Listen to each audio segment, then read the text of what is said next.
Larry Brady, how are you doing today?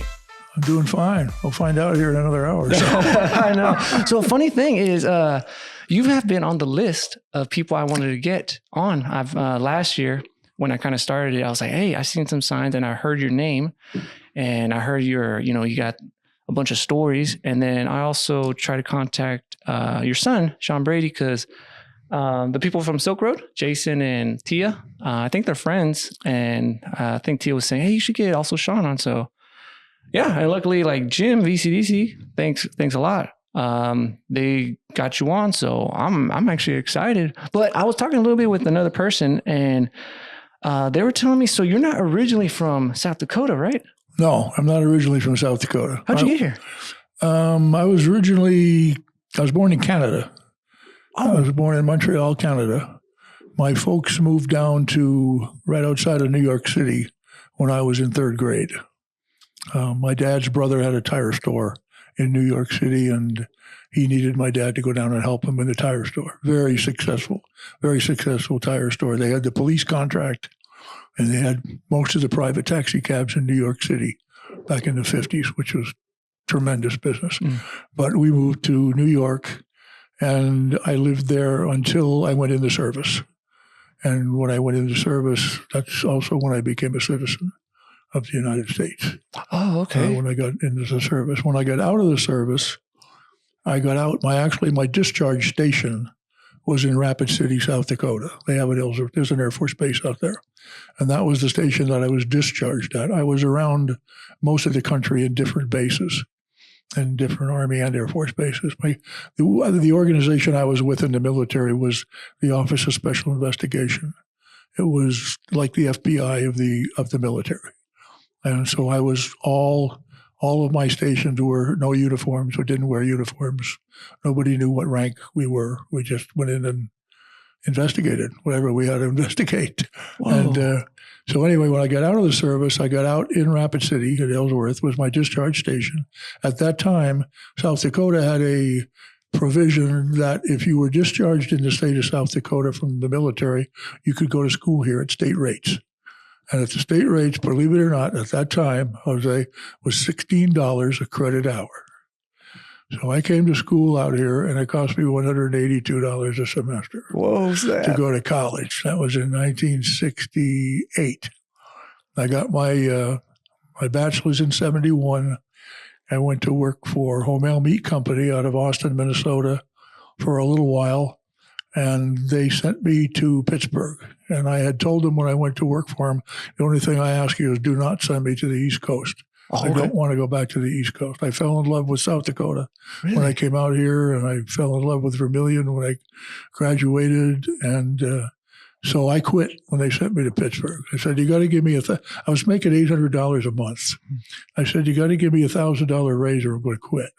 And I knew they weren't going to give it to me. So, okay, so I'm going back to Vermillion. Whoa. So I came back here to get my master's. And in the process, while I was doing my master's, I went to work for Equitable Life Insurance Company.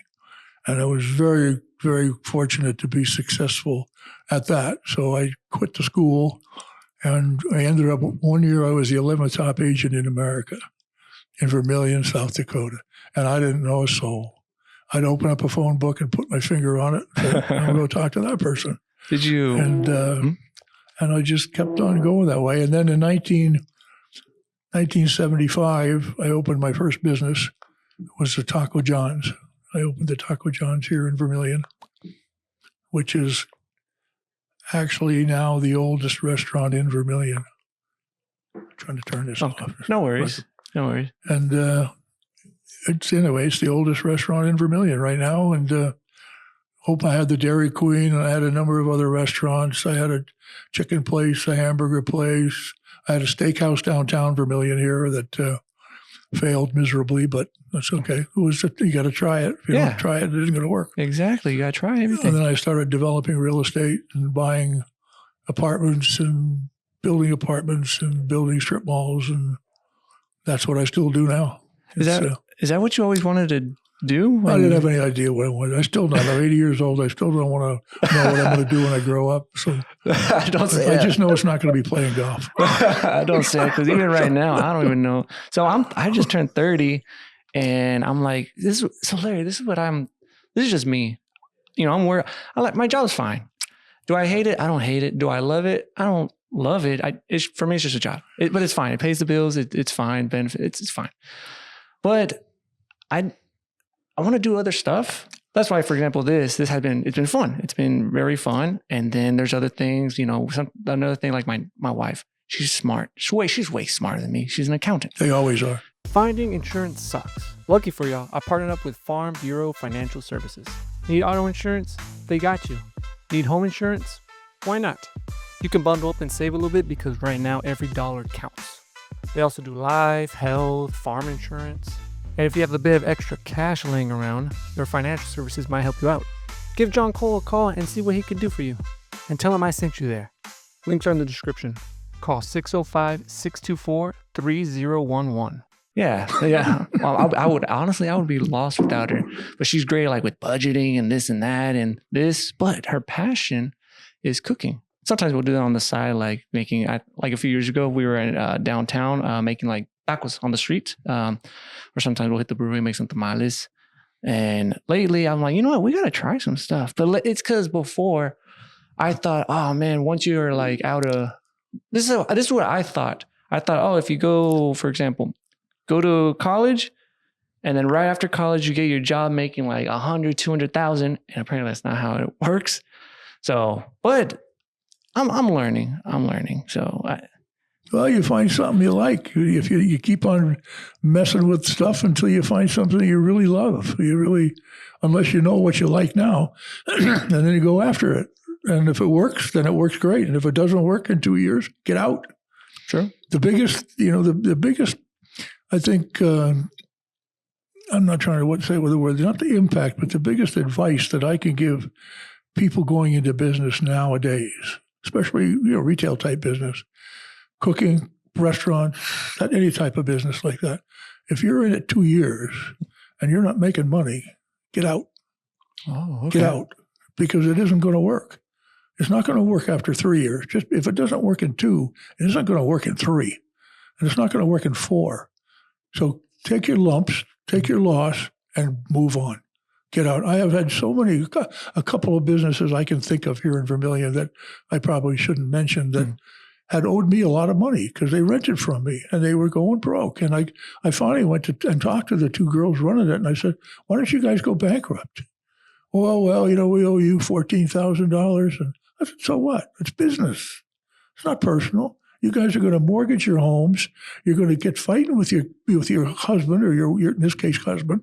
You guys are going to start arguing about money. Your marriage is going to go to hell. You're going to end up bankrupt anyway. So do it now before you're so far in that you're just forever it affects you. Now it only affects you for $100,000. So get out. Get out. That's the biggest advice I could ever give anybody. Do what you want to do for your passion, but if it doesn't work, let somebody else do it for their passion. That, or switch it up. You gotta just keep on going. Go do something else. Find something else. Then what's the next one that you want to do? Sometimes you don't know. I didn't know. I had no idea in the world. I had no idea I was going to be in the restaurant business. I got in the restaurant business because a guy bet me $50 that I couldn't get a franchise for Taco John's for Vermillion. That's what happened? I swear, that's the truth. What? A guy I was going to school with getting my master's bet me $50. I could not get a franchise in Vermillion for Taco John's because they had turned it down 3 times before. Number one, believe it or not, at that time, this was in the 60s and 70s, they did not want to go into college towns, if you could believe that, in a taco business, because they wanted to follow McDonald's. McDonald's was their business plan. Follow McDonald's around wherever they go and go as close to them as you can and do exactly what they do. Don't go to college towns. How long has it been to Vermillion? We only got a McDonald's here about 10 years ago. Really? They weren't even in Vermillion. Can you imagine a town of Vermillion, South Dakota, with a college this size that didn't have a McDonald's? And the rumor always was, well, the city fathers kept him out. That's not true. That's a bunch of hokey. If McDonald's wants to come someplace, they're coming. The city fathers aren't going to keep him out and don't want to keep him out. Why would they even think that you would want to keep a company like McDonald's out of Vermillion? I don't understand it, but that's small town rumor. Small town rumor gets around. This guy kept McDonald's from coming to Vermillion for 20 years. Oh, okay. Not true. So it's just go with it. Go with what you think is right. If you want to fix bicycles, go fix bicycles. If you want to build buildings, go build buildings. So, ladies, looking for a salon with expertise?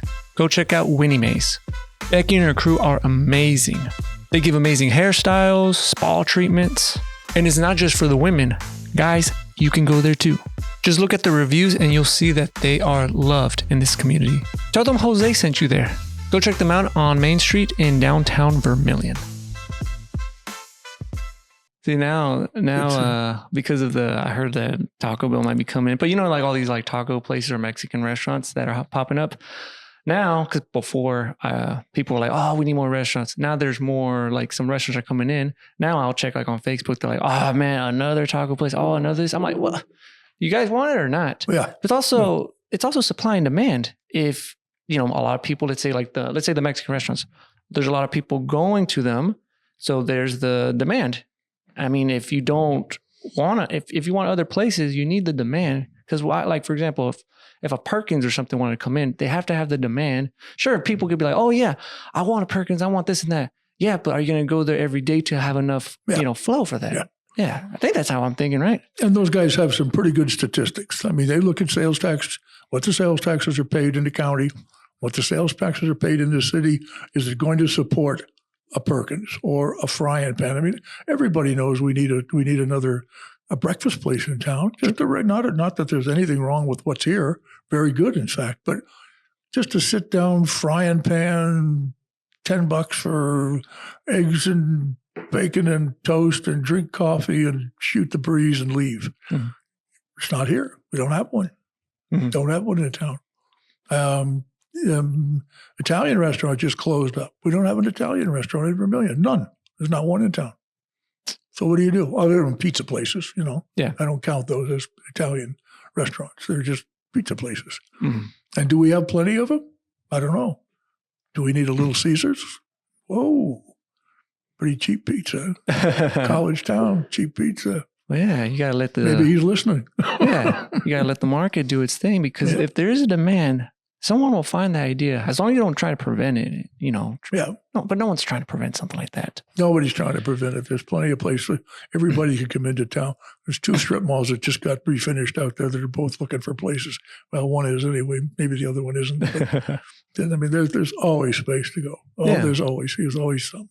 Yeah, there's always something. There's people can, whatever business you think it might work. It might be, accounting business. Maybe, I don't know. Your wife's an accountant. Does she work somewhere in town, or does she work for a company? She works right now for the university. Oh, there you go. Yeah. Maybe she wanted to be a private accountant. I think there's only one. You could actually. The one we had just left, the CPA company.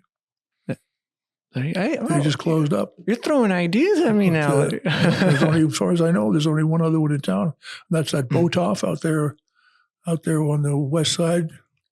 That little strip mall by the lumber company, Lumber Yard. That's only one? There's an accountant out there. I don't know of any others in town.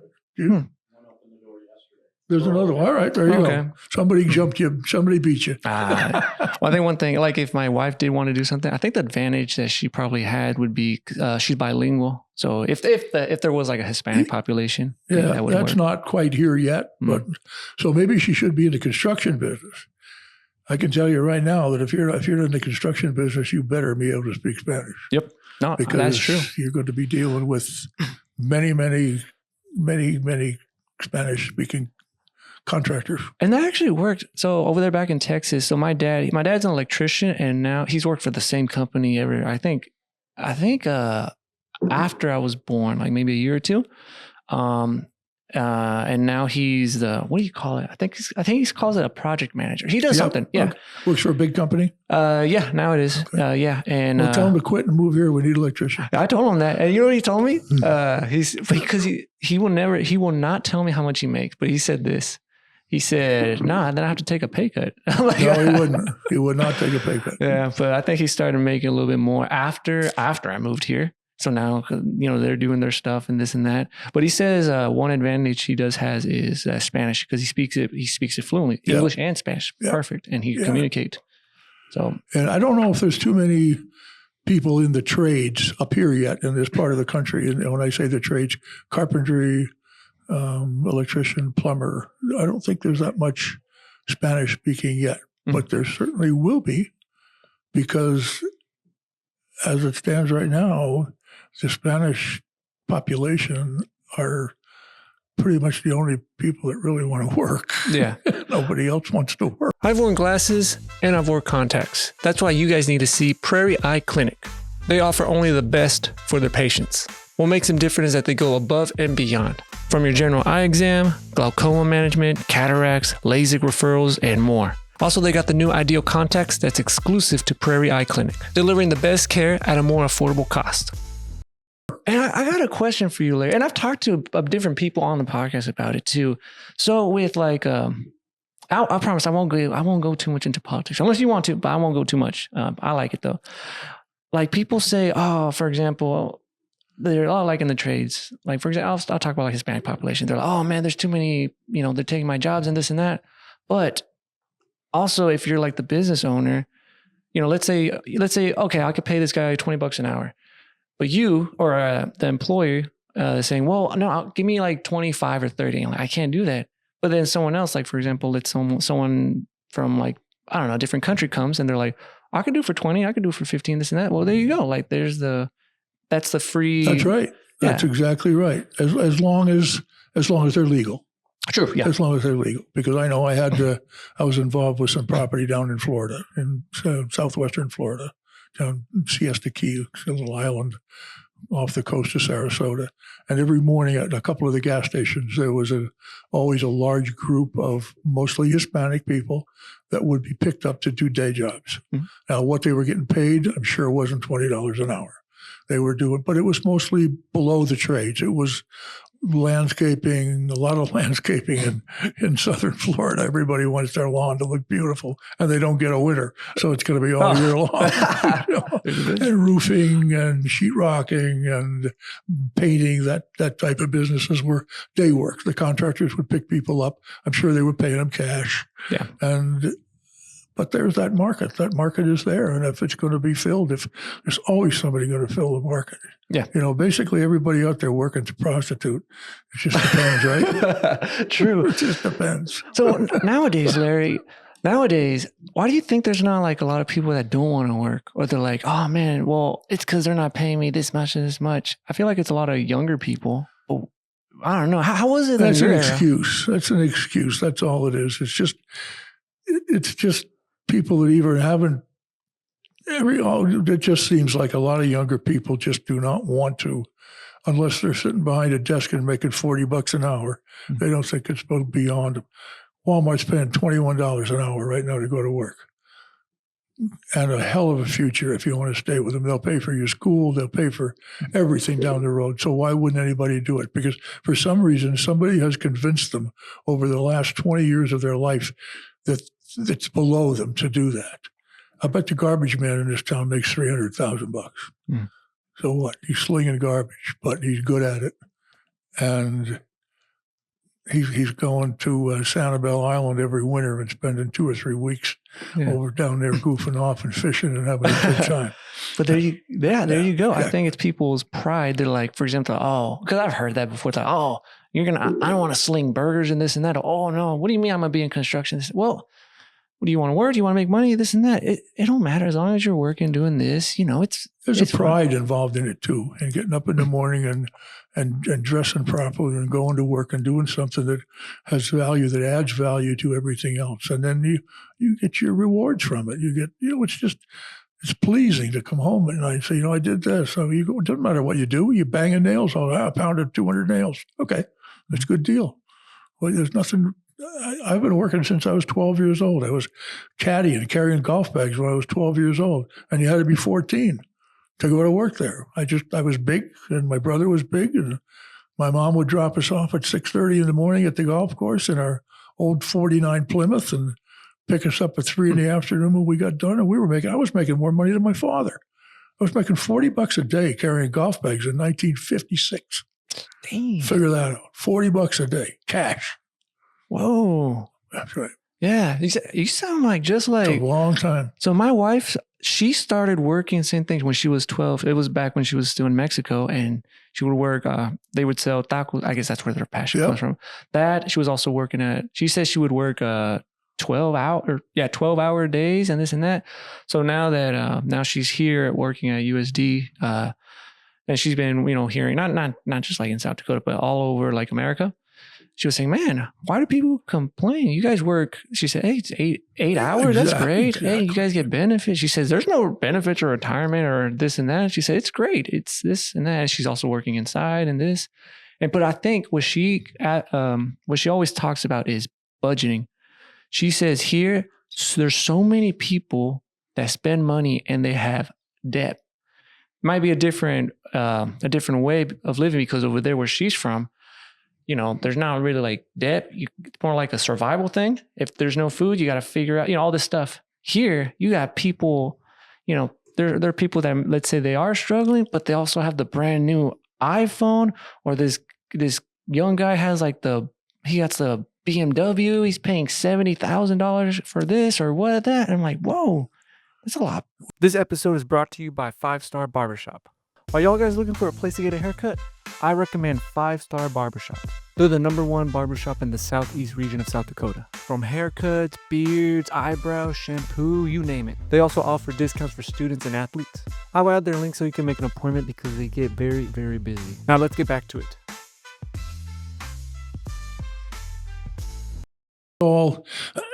That's all keep up with the Joneses, is what we used to call it. Well, I don't know if you've heard that saying or not, but when I was young, I remember my mom and dad used to say, because we would look at the same thing, all these people that had all this stuff, and they really didn't have any more money than we did, but they had the stuff. And my mom would say, they got to keep up with the Joneses. You got to have a better car than your neighbor. You got to have a better house. You got to have a better everything. Doesn't make any difference if you're in debt for it. And believe me, there's nothing wrong with debt. I love debt. Yeah. Debt is what's made me millions of dollars. If I hadn't had financial institutions that would loan me money to go out and take risks with me, First Bank and Trust in Vermillion, here is a bank I've dealt with and Dakota Bank, just for years and years. And those guys they're risking everything with putting their money behind me and saying, okay, you got to pay. All we want you to do is pay it back. Just go out, do what you want, make the money and pay it back to us. That's all. And it's been very fortunate. In fact, I remember you talk about surviving and everything else. I've never had a budget in my life. Whoa. Jose, I'm 80 years old. I never had a budget. I never had a business plan. I'd go to a bank and they'd say, do you have a business plan? I'd say, no, I don't have a business plan. I just think I know this is going to work.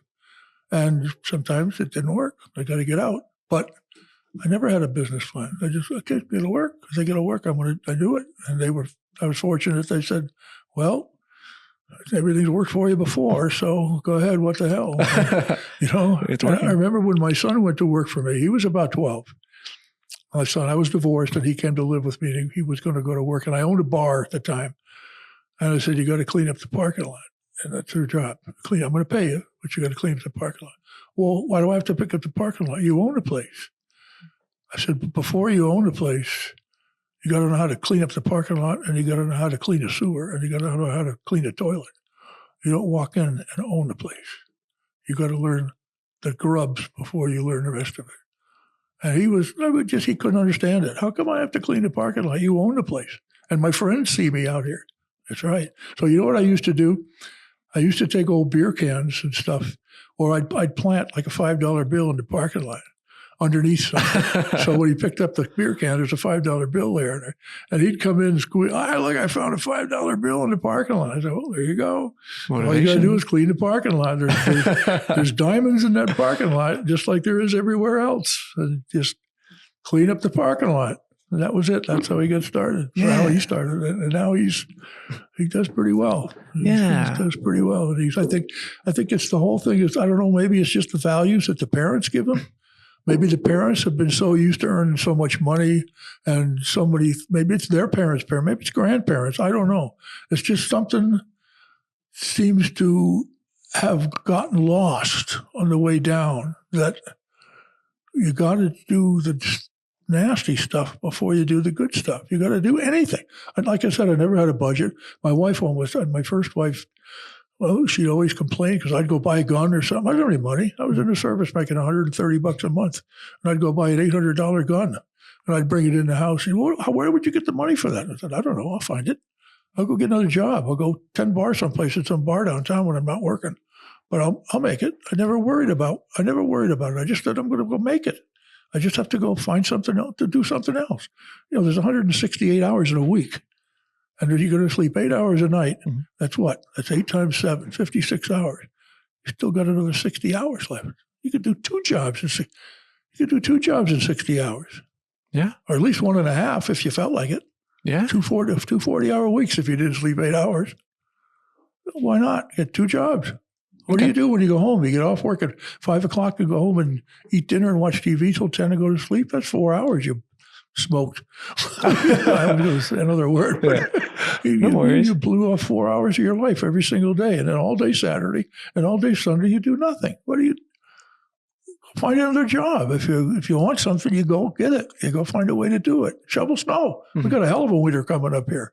There's all kinds of people looking out to shovel snow. So, kids, I remember when I was a kid, I was 12, 13 years old. Every time it snowed in New York, there was about 4 of us. We'd walk right down the street and go up and knock on people's doors. Need your driveway shoveled? Sure. Okay. So we didn't even give them a price. We just, okay, give us what you think it's worth. Until we met some old Italian guy that gave us a quarter for shoveling about a 100-yard driveway. Then we went back later on and put it all back on the driveway. So, snap. The statute of limitations is up on it, so I don't have to worry about it. That's funny. They gave us a quarter. 4 guys working about 3 hours. He gave us 1 quarter. That was it. And he drove off. We had to wait till he came back. And then as the driveway was clean, he took off and he came back later. Do you ever go back to New York or not? Never been back once since the day I left. You don't miss it? Not once. I hated it. Okay. Hated it. So what? Why? Hated every minute of it. So why do you love South Dakota and Vermillion? Like, why? I don't really know, Jose. Maybe that's just me. I remember when we first moved to New York, my dad bought an old house. It was a trash house. Interesting. The house that we bought was $10,000. My brother looked it up yesterday on the internet. It's $590,000. The same house. Really? On the same crappy ass old street that we lived on that was on the far side of the wrong side of the tracks.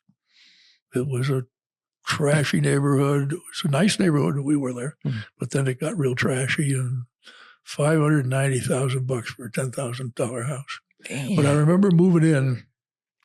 We were standing at the top of the stairs, my brother and I, and about 2 of the kids from the neighborhood came. We're at the bottom of the stairs. And I remember him saying, "You dirty Canadian, go back where you came from." No way. So I had a lot of fights when I was in school. I didn't get along. I still don't. I shouldn't stay away from that. Yeah. I'm not real fond of New York people. If I hear somebody with a New York accent, I get a wall that goes up right in front of me.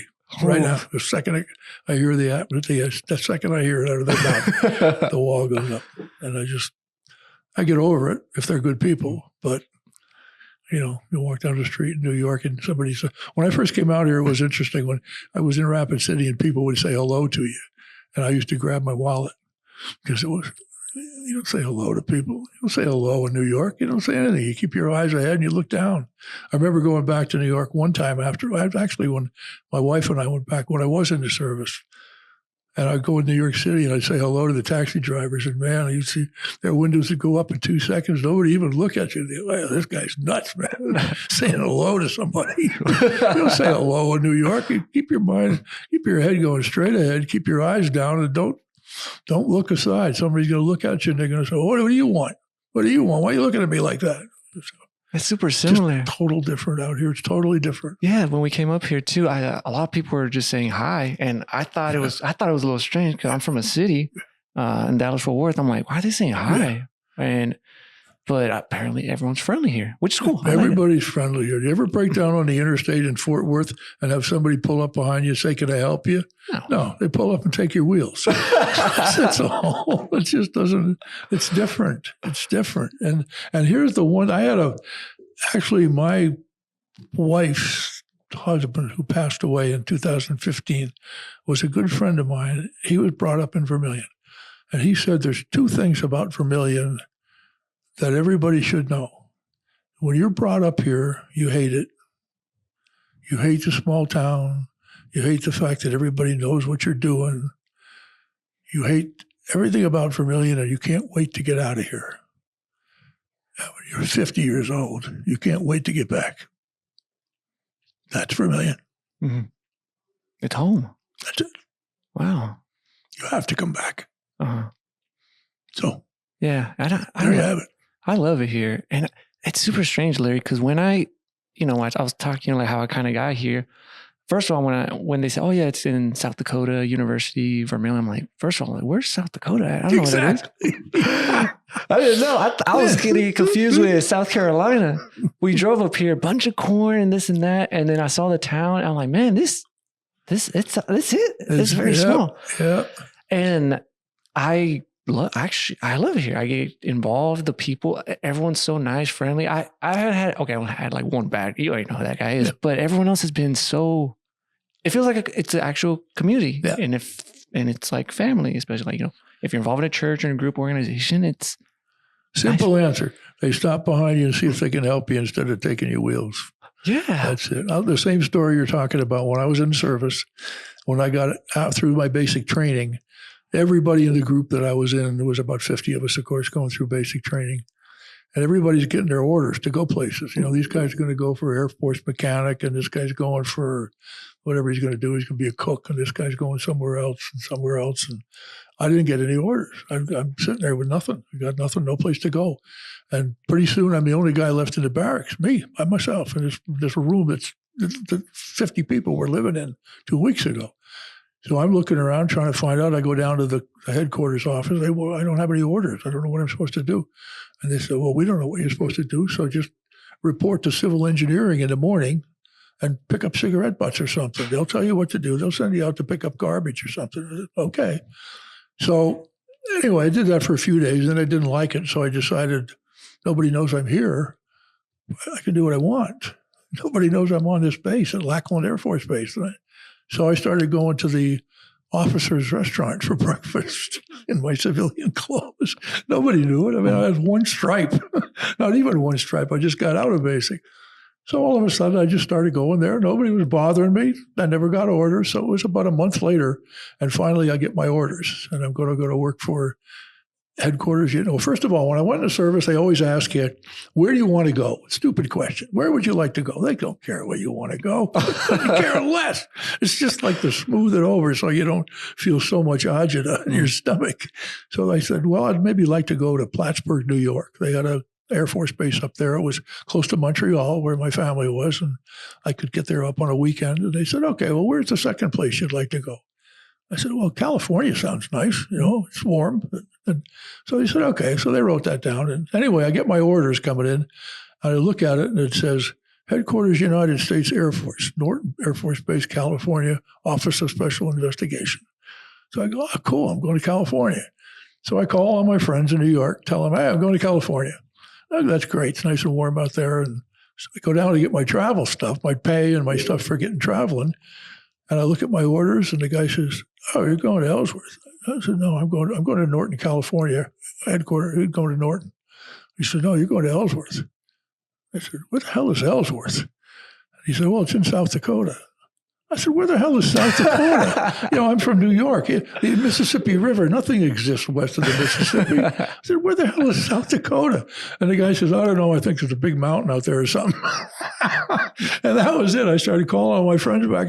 I guess I'm not coming home. I'm going to some god-awful place called South Dakota that I don't even know. And then my cousin had been out at Ellsworth Air Force Base way back in the 50s. He said, oh, man, you're going to hate it out there. There's nothing. He said, don't bother bringing a car because there's no place to go. There's no place you can't use a car. There's nothing but buffalo and Indians. That's all there is out there is buffalo and Indians. Well, of course, I get out here and you can't do anything without a car. You have to have a car. And anyway, that was my first experience. And that was when the guys I worked with started. I only had 2 or 3 people in my whole organization. We were all civilians except me. And they said, first thing they said, don't wear uniforms anymore. You don't wear a uniform in your job. And people started saying hello, and, do you want to go out for coffee? And you want to come hunting with me this weekend? That was another experience. The guy said, "Do you want to go hunting?" I said, "Well, what's that?" Well, you got to get a gun. You're not allowed to have guns. I'm from New York. You can't have guns. That's the same thing I experienced. So they get me this rifle, and I go, and they take me hunting. I never, other than qualifying in the service, I never shot a rifle in my life. You can't even own a BB gun on Long Island. So anyway, I started going hunting with guys and just decided I loved it. I love it. I just love it. Everything about it. The lowest unemployment in the nation, the lowest welfare in America. What more can anybody ask for? No income taxes. God almighty. Thank God people aren't going to listen to this. So don't forget what I'm saying. Don't move here.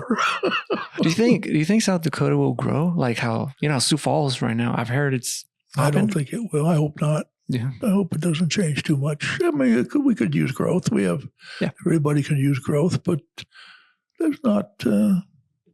It's fine. I don't know. I guess there's a lot of people that watched, what was that movie on TV that was on for so long that everybody moved to Montana?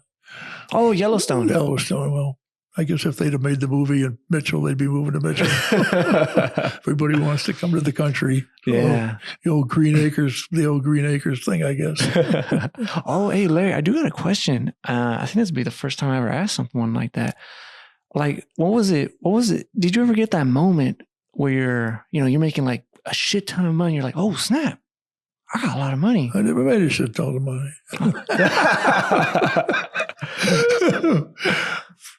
No, I never did. You mean, what do I do with it?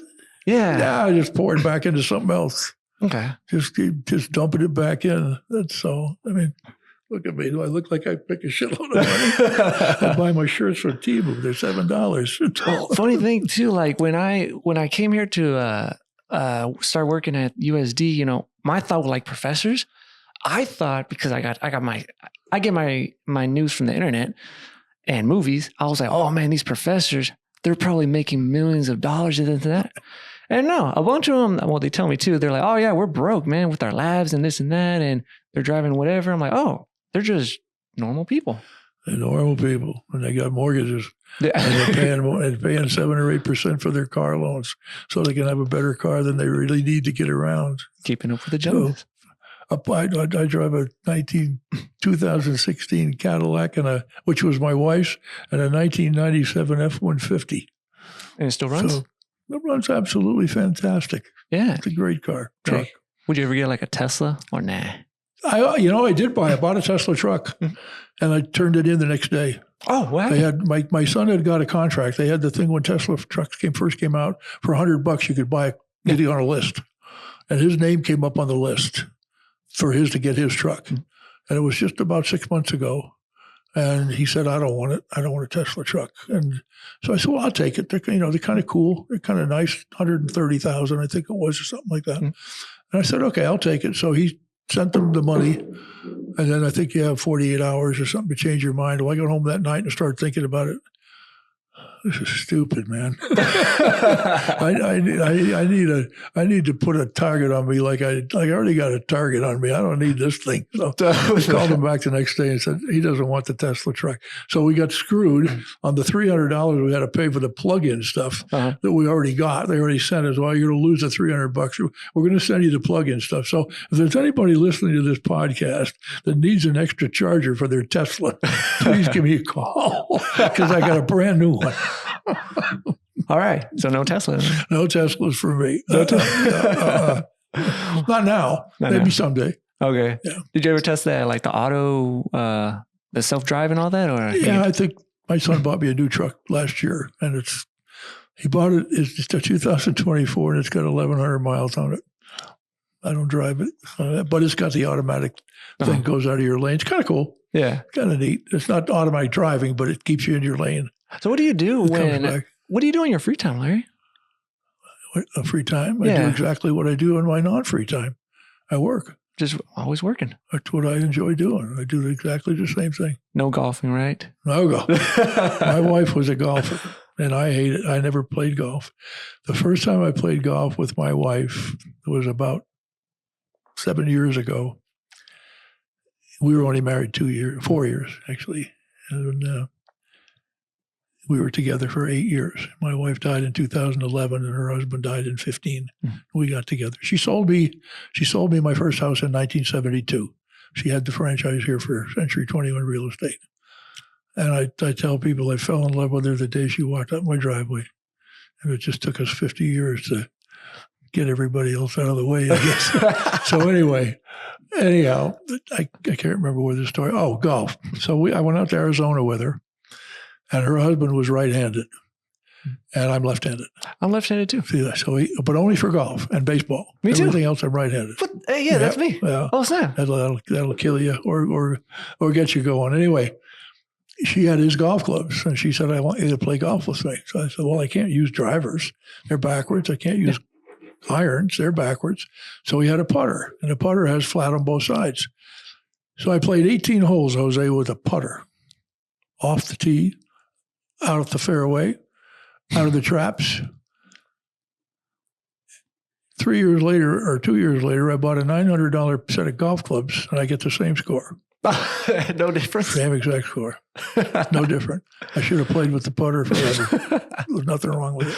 Would you ever go back and try? I'd never play golf again. I told my wife, the day you die, I'm going down on the Missouri River and I'm going to throw these things in one at a time. One at a time, they're going in the river. And I do play once in a while. I play with my banker occasionally, just because we get together and tell lies about our children. Are you a baseball fan? A what? A baseball fan? Yeah, I watch it. I like it. What sports do you? I don't watch teams. Oh, okay. I just watch it the last inning. If it's interesting, or the last quarter of the Super Bowl and the advertisements. I don't. Okay. I work. That's what I love doing. I love developing property and watching businesses go in and watching them succeed, and watching somebody else come up with an idea, or me with an idea, or go out and say, hey, look, you can do this with that. I just bought that old motel out west of town that going to change the whole thing and change the zoning, and going to add 20 more units in it and turn it into studio apartments. I got a question, and I think a lot of people too, you know how like everywhere there's always a housing crisis. You know, properties are going up or houses are going up.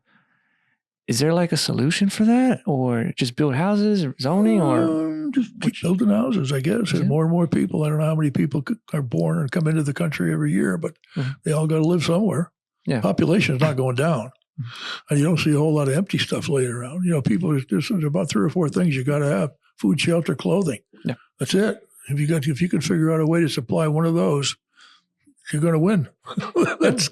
It's nothing. People aren't going to eat less. They're not going to live on the dirt. Yeah, and they're going to have to clothe themselves. So, we'll see. Those 3. If you can find something to do with, the rest of it's just fluff. Like you said, if you get enough money, you don't know what to do with it. Just put it into something else. Go buy gold, or go buy stocks, or go buy Tesla stock. Tesla stock's up about $1,000 or something this year. I don't know what, but I know my guy tells me I made some money at it, so I trade in the truck and buy the stock instead. Let him make the money and me just get part of it. What do you think about that crypto stuff, like Bitcoin? I don't know anything at all about it. Nothing whatever.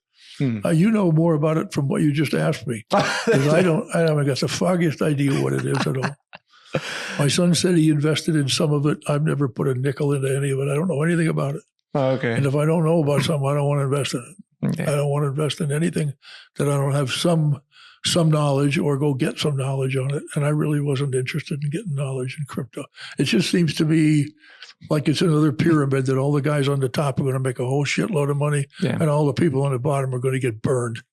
And that's happened a few times too. I guess he told me the other day, I talked to him, he said crypto went down $30,000 or something. Okay, that's nice. So what? Doesn't affect me. I don't care. Yeah. It doesn't affect any of my businesses or any of the people that are in my strip malls that I can help be successful. So. Yeah. Throughout these few years, I found out, hey, actually, there's no shortcut trying to make, money.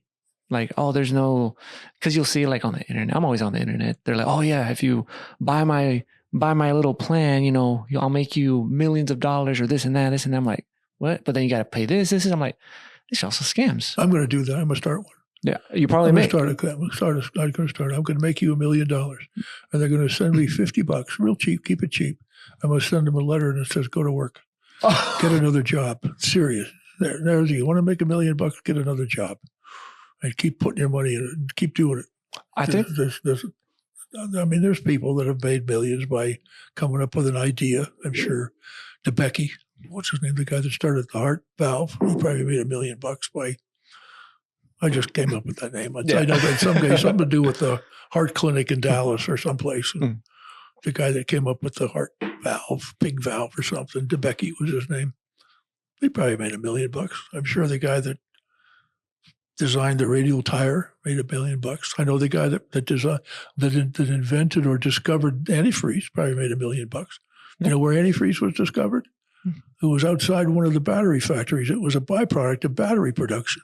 I didn't know that. And the guy looked out the window in Ohio and he said, those ponds aren't freezing. What's the deal? The stuff that we're sending out there and soaking down into the earth isn't freezing. And it's 20 below zero. Why don't we sell it? So there comes antifreeze. The guy that designed the Post-it notes was a mistake. They were supposed to stick. They weren't supposed to come off. Look, everybody uses Post-it notes now. Wow. Because the guy made a mistake. A lot of accidents. So a lot of accidents. Wow. There's always something. It's just, something. You just and if there's a demand for it. Come up for something. Yeah. Make money in Mexican food. Sell a big burrito for $5. Yeah. Fill it full of beans and rice, and people will pay $5 for it. Or 6 or 7 or 10 now. Surprisingly, with for example, the Mexican food here, it's fine. It's fine. It's not authentic like my wife's stuff, but it's fine.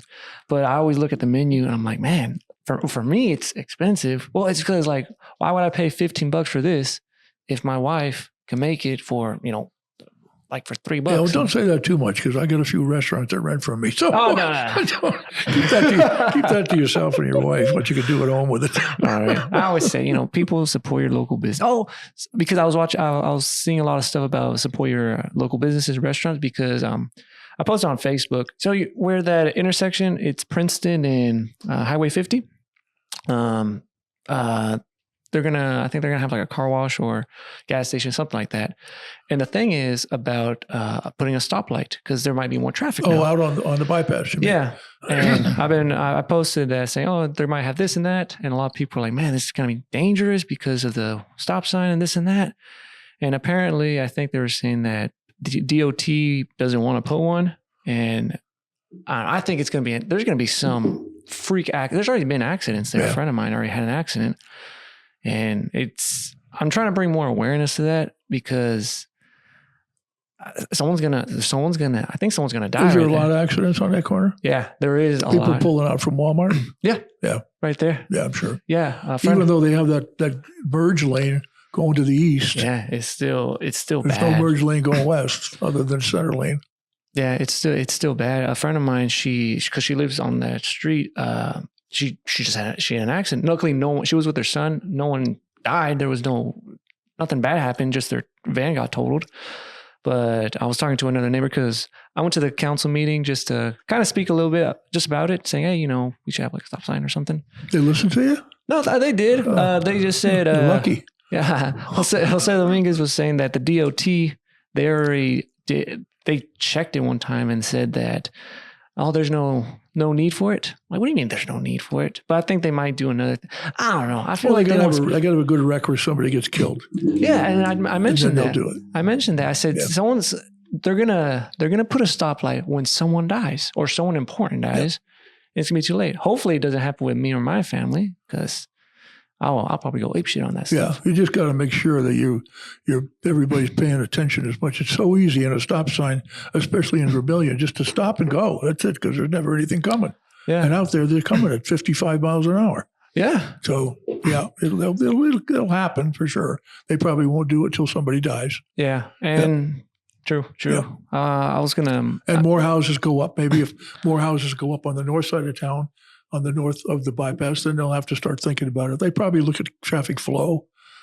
How many cars are coming by? How many cars are coming out of Princeton?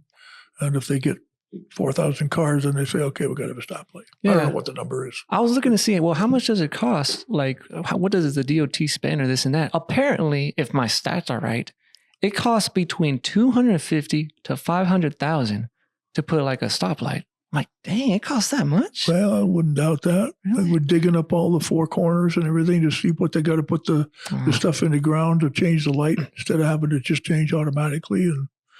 Okay. And everything's got to be underground, so they got to dig up the whole corner.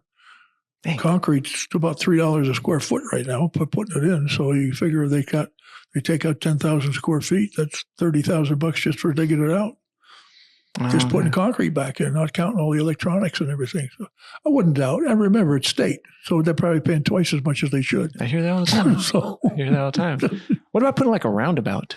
Would that help out? Or they started a few roundabouts, I think, in South Dakota. I remember when I had my place in Florida, they were just getting involved in roundabouts.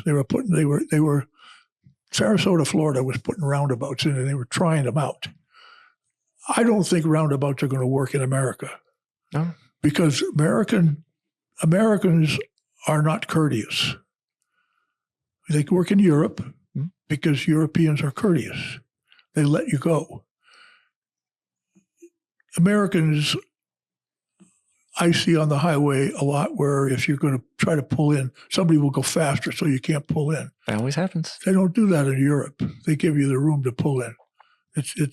One of the things I even noticed in Arizona, the drivers in Arizona are courteous. When they're driving in front of you on the interstate on the left lane and you come up behind them, which maybe you shouldn't be doing, if they're doing 80 and you're doing a little more than that, they pull over. I've never seen that in here. They don't do that. And they certainly don't do it out east. Well, of course, there's so much traffic out east, you might not be able to, but certainly in South Dakota, if a guy's driving in the left lane and he's doing 70 and the speed limit's 80, he would be courteous and pull over. Okay. And a lot of times they don't. Anyway, I think that's why they won't work here. Well, at roundabouts, people are not courteous in this country. You're probably right, because even like at a four-way stop, people won't even like. It happens to me all the time. I'll stop, someone's there, and it's supposed to be the first person. You kind of wait, but then you got people that are impatient and this and that and honking. And I'm like, and if everybody gets there at the same time, it's the person to the right who's supposed to have the right of way. Yeah. So you're right. Whoever's in a hurry doesn't do that. They just go. So, what do you think? 25 years ago, we didn't have any lights on Cherry Street.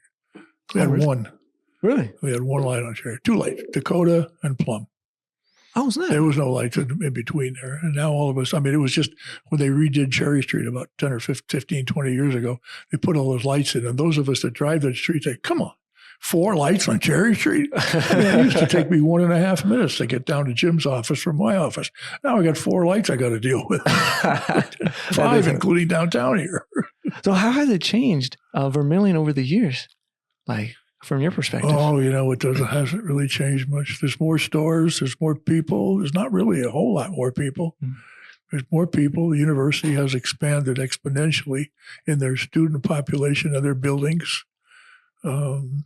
Cherry Street is certainly a big difference on Cherry Street from when I started business out on Cherry Street. There was a mobile home park where it was a bulk oil dealership where Starbucks is. When I came to town here, there was a body shop next to that worked out of a Quonset hut, and a mobile home park behind it, and a hamburger joint, and that was it. That was it. There was nothing. There was everything else out there. There wasn't anything else. There was an A&W on the corner where the new Casey's is on Cherry Street, and it was way out from everything else. Oh, okay. It was a lot of vacant land in between there. And that A-frame building was a taco place when I moved to Vermillion. But with that Cherry Street, that strip mall, the strip mall that I'm in, with my offices in there, the University Plaza, that was a hamburger place. Oh, okay. And past that, coming west was gas station on the corner, Pizza Hut. And east of that was nothing. So what causes, like, for example, like it could be any business, restaurants or all that. What causes them to like come and go and not stay a whole while? It's just supply, demand? Part of it, a lot of it's mostly management, I think, but supply and demand for sure, and management not funded properly. They don't have enough money to start. They just jump into this thing and they got $10,000 and that's it. And you can't do that. You got to have some money. You got to have 3 or 4 months at least of cash flow to be able to. Usually, I think they say something like a year of cash flow to get the thing started. But depends on what it is. You open up a business that's a great business, and you're going to get busy the next day. One thing I noticed about Vermillion too, people all want to go to the restaurant the first day it's open. Everybody wants to crowd into it the first day they're open. Yeah, I've seen that. And then that's hurtful. That's harmful. That's why if I talk to people about going into business if in a restaurant, I tell them don't advertise. You don't. People say to me, "We got to be open by Dakota Day." It's the last time you want to be open for is Dakota Day. If you're opening a new business and you're going to open up on the busiest weekend of the year, your staff is going to be stressed, your equipment's going to be stressed, nobody's going to know what they're doing in a pinch, and the whole thing's going to fall apart, and everybody's going to go away with the attitude, what a suck place. They don't even know what they're doing.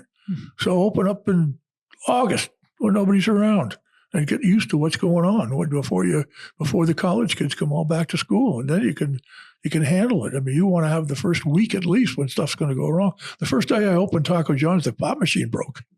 Oh. And I didn't know how to fix it. I didn't know anything about restaurants. I told you I opened it because the guy bet me $50. I couldn't get it. And I didn't know anything. I'd never been in a restaurant in my life before. I worked in one when I was in New York at 12 or 13 years old as a busboy, but I had to call Chesterman Beverage out of Sioux City to come up and fix my pop machine. And they come up here and they flipped 2 switches and charged me $130 in 1975. Dang. And I thought, well, I guess I better learn something about Coke machines. And I better learn something about the restaurant business if I'm going to own this thing. But that was it. It was learn it. You better learn how to do it. Okay, it's better to start small, kind of, right? Maybe, it depends. Yeah, you want to start small. You don't want to start huge. You don't want to come in and open you want to open a Bonanza restaurant. Maybe Bonanza would be good. There's only a couple of steak places in town now, right? Yeah. We got we got Hartford, and they do a great job. Mm-hmm. I think there's a market for another steakhouse, a stepped up steakhouse from what they sell, something other than fillets. Yeah. That's all they sell. I mean, they could put a piece of chicken in, for crying out loud. You got a fryer back there. I don't know if they even have a fryer. I don't think they even sell French fries. Change it up a little bit. I think they sell baked potatoes and that's it. I mean, it's worked for them. It's a great concept. It works. Why not? But they're losing it. They're losing it to the next guy that comes in that puts something similar to what they've got and has a chicken or a fish, chicken usually, some kind of chicken salad or chicken, I don't know, chicken breast. Mm-hmm. I mean, there's people that don't eat meat. Yeah. And the doctors are all telling you don't eat so much red meat, eat chicken and eat fish. So why don't they at least have a chicken sandwich? They could put it on a hamburger bun. Mm-hmm. What about, I hear this too. There's some people that are, oh man, I want to open up a business. What do you want to open up? They're like, I want to open up a coffee shop. Would that, I don't know. I feel like there's a bunch. Coffee shop? Yeah, I hear that all the time. Yeah. Well, you heard it about 12 times here because there's about 12 of them in town. How many are there? It's a lot. There's only so much coffee people are going to drink. There has to be a line to it. There's got to be an end. There's got to be there's got to be somewhere where the market, like you said, the market is full. Uh-huh. So if somebody opened a coffee shop in this town, you're not going to pick up new business. You're going to take it from somebody else. Yeah. Because everybody who's drinking coffee is now drinking coffee. And the same thing with Mexican restaurants. Everybody who's eating in a Mexican restaurant is now eating in a Mexican restaurant somewhere. So if you open up another one, you're taking it from those guys, which is fine. There's nothing wrong with taking business from somebody else. Competition. It's competition. But remember, you're not opening a new market. The market's already here. Same thing with pizza. You open up a pizza place, you got to take it from the other guys. Because you're not going to get some guy who's been sitting at home for the last 20 years said, well, thank God I'm going to now get a pizza. No, he's been eating pizza for 20 years. He's just not eating it here. He's not eating it at the new place. Okay. So you got to take it. If you find something new, and I don't know what, Arby's, just as an example. We don't have an Arby's. Could an Arby's be supported here? A frying pan restaurant where you have a breakfast. Yeah. Breakfasts are now their cheapest menu on the cheapest item on the menu to make as far as cost of goods. The cheapest thing to make. You figure, what do you got? 2 eggs, 2 pieces of toast, and 2 pieces of bacon. $2, and you're getting 10 out of it now. Yeah. 20% food costs. There's very few businesses do 20%. Mostly they're 30. Yeah, okay. And that's when eggs are cheap now. When they were $1 each, that's different. So then you start selling lettuce. Starts selling salads. What I remember when I was in the Taco John's business, a certain time of the year, about February, lettuce and tomato just get out of sight. They're all coming from some farms in Kentucky or someplace. Texas crop is already in. California's not here yet. And so there's a certain time when you're paying about $4 for a head of lettuce, and it's crap lettuce. So we started actually putting more meat and more cheese on the tacos because it's cheaper to buy that than it is to buy lettuce and tomatoes. Oh, snap. You just gotta vary with it. You know, the same taco that costs $1.50 or whatever it is. When I opened Taco John's, they were 3 for $1.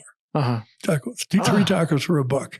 Now I think they're $3 for a taco. I don't know what it is, but anyway, you just learn to make them. You know, you gotta have this much lettuce, you gotta have this much meat, you gotta have this much cheese and this much tomato. And when all of a sudden lettuce goes to $5 and it used to be 25 cents or 50 cents wholesale, you think, oh man, this is killing me.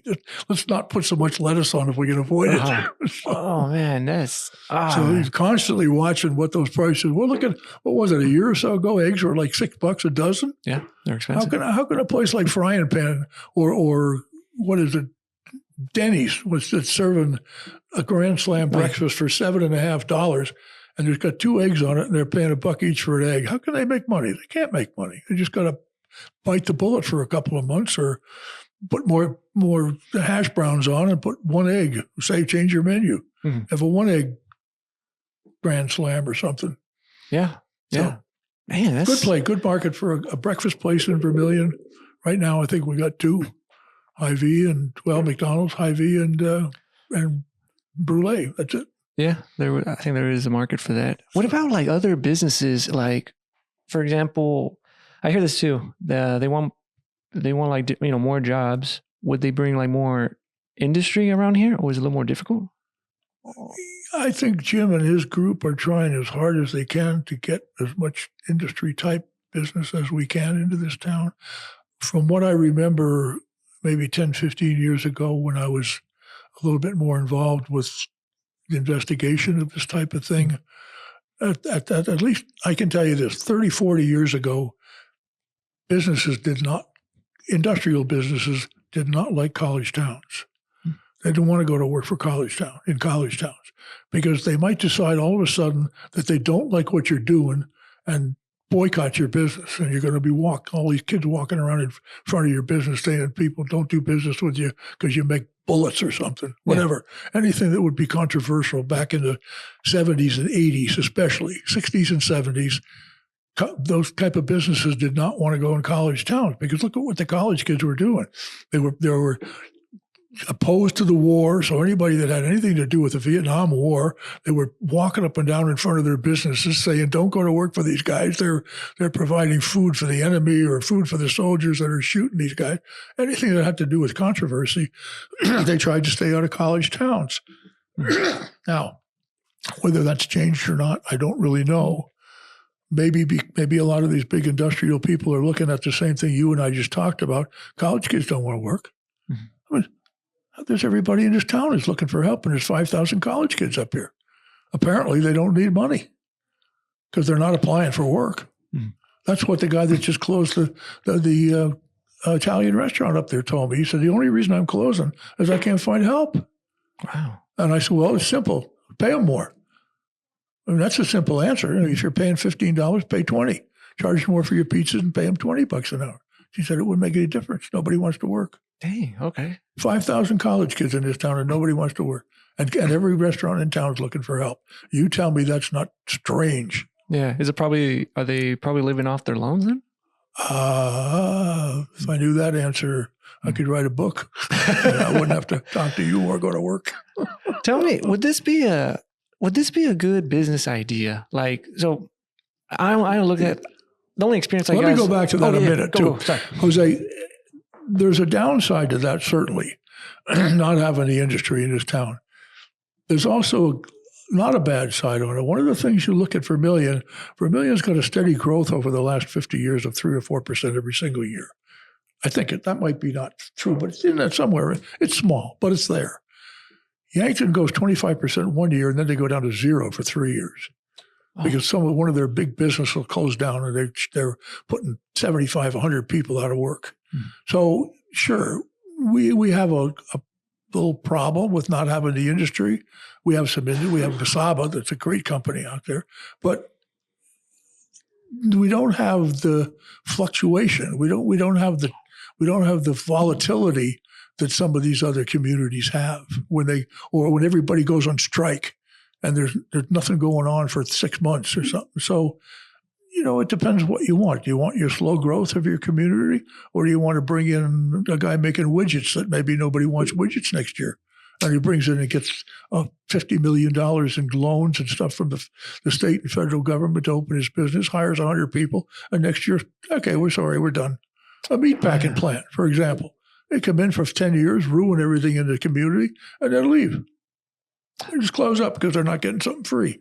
So we'll just go away. We'll put 150 people on the street and we'll close our business and not pay taxes, and we're going to go.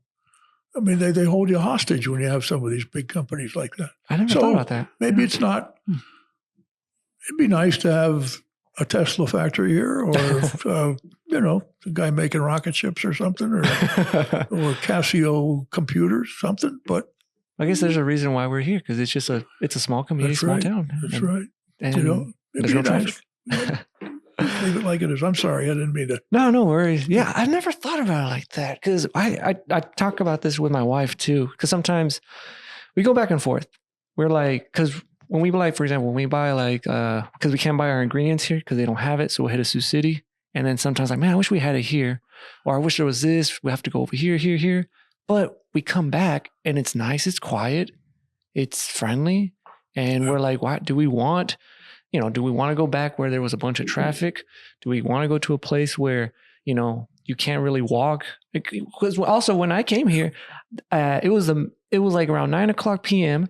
There was people walking, and I was like, why are they walking outside by themselves? Aren't they scared? And you could be exactly. Here. Yeah, you could see be here. Kids on their bicycle. Yeah, you could be here 4 a.m. and there's people. There's women walking, and it's fine. I'm like, wow. I remember when I used to go to Florida quite a bit, and we would drive to Florida. We would drive 24 hours straight through. We could leave here in Vermillion, South Dakota. We could leave here at sunset. We'd watch the sunset down at the river, and we'd haul ass to Florida, and we'd be down there at sunset the next day, 24 hours, 25 hours, because it's an hour difference out there. But we would get the same thing coming back. We would leave at sunset, and we'd haul ass back here and be back here for sunset.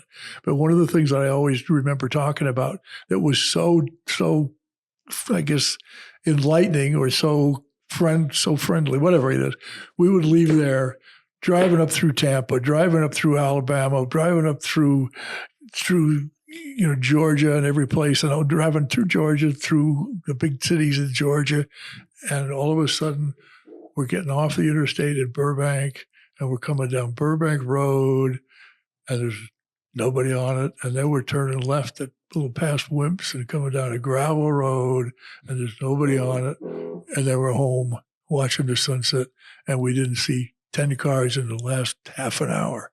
And before that, we saw 10 cars every 2 seconds. So it was just everything is just, it's just calm. It's just calm.